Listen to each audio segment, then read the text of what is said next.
Unique design গলা সেলাই tips. এই ডিজাইন গলাটি সেলাই করার জন্য প্রথমে আমাদেরকে বডিতে গলা কাটিং করে নিতে হবে। আমরা ভি গলা যে নিয়মে কাটিং করি ঠিক একই নিয়মে কাটিং করব।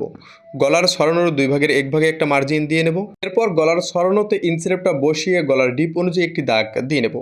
তো সাধারণ গলার যে ভি গলার ডিপ হবে এর থেকে 1 ইঞ্চি ডিপ বেশি করে এই গলার জন্য মার্জিন দিয়ে নিতে হবে। আমাদের গলার ডিপ 7 ইঞ্চি, আমরা 8 ইঞ্চিতে একটি দাগ দিয়ে নিলাম।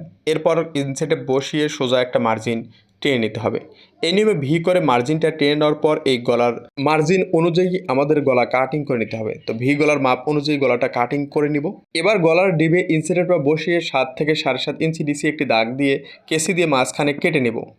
এই নিয়মে কেটে নেওয়ার পর একটা পট্টি তৈরি করে নিতে হবে, প্লেট পট্টি। 1 ইঞ্চি চওড়া এই পট্টিটা থাকবে, পট্টিটা অর্ধেক আমাদের গুজিয়ে দিতে হবে। এরপর আমাদের সেলাই দিয়ে পট্টি আটক করে নিতে হবে। তো এই নিয়মে সুন্দর করে পট্টিটা ভেঙে আধা ইঞ্চি ভেতরের দিকে গুজিয়ে একটি সাইড সেলাই করে নেব। এরপর নিচের দিকে অপর পট্টিটার 1 থেকে 1.5 ইঞ্চি কাপড়টা কেটে নিয়ে এভাবে গুজিয়ে দিতে হবে এবং আবারও আধা ইঞ্চি পরিমাণ কাপড়টা ভিতরে গুজিয়ে প্রথমে প্লেটের নিচটা সুন্দর করে সেলাই দিয়ে নিতে হবে। তো এই নিয়মে 4 পাশ প্রথমে সেলাইটা দিয়ে নেব। কাপড়টা আমাদেরকে সুন্দর করে ভেঙে নিতে হবে যেন কোনাতে কাঁচা বের না হয়। এই নিয়মে প্লেটের 4 পাশ সেলাই নেওয়ার পর এরপর অপর সাইডটা আবারও আধা ইঞ্চি ভিতরের দিকে গুজিয়ে আমাদের সেলাই দিয়ে নিতে হবে।